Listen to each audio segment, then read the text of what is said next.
This line that you see here, moving up and down, shows us one of the most important macro forces for Bitcoin. It tracks how hard it is for companies to borrow money, giving us a direct read on how freely liquidity is moving through the system. This is a concept known as credit spread. When this line rises, investors demand more compensation to lend money, signaling tighter liquidity. And when it falls, lenders become more comfortable, reflecting abundant liquidity and stronger appetite for risk. Recently, this line has been rising from levels we've only seen in 1997 and 2007. In both instances, credit spreads went on to surge aggressively, becoming a key trigger behind the dot-com bubble pop in 2000 and the financial crisis in 2008. Today, companies are borrowing at much higher rates, and lending standards continue to tighten across the banking system. There's also a $1.6 trillion credit bubble building beneath the surface, significantly increasing the risks, something we'll cover later in this video. If we were to see something similar play out today, it would have major implications for Bitcoin. By the way, make sure to take advantage of the discount that we're doing for Black Friday. You'll get access to our entire trading strategy with all of our buy and sell alerts for each trade, where we take you from initiating a position to booking profits and closing the trade.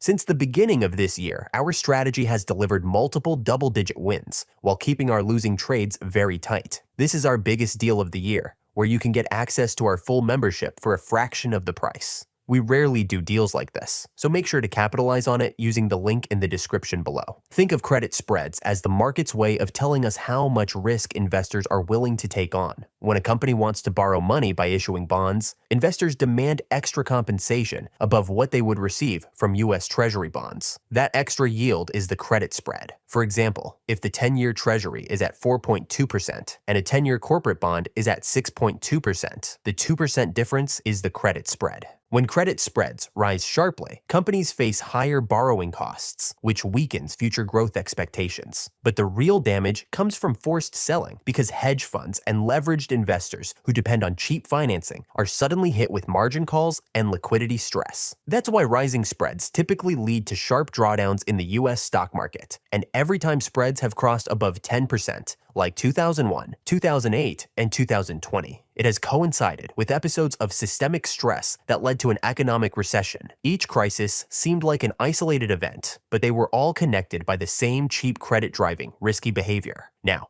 if we replace the US stock market with Bitcoin, a clear relationship emerges. When spreads rise, it coincides with vicious declines on Bitcoin. And when spreads fall, it creates an ideal backdrop for Bitcoin to thrive. The correlation coefficient between the two is around -0.6, indicating a strong inverse relationship.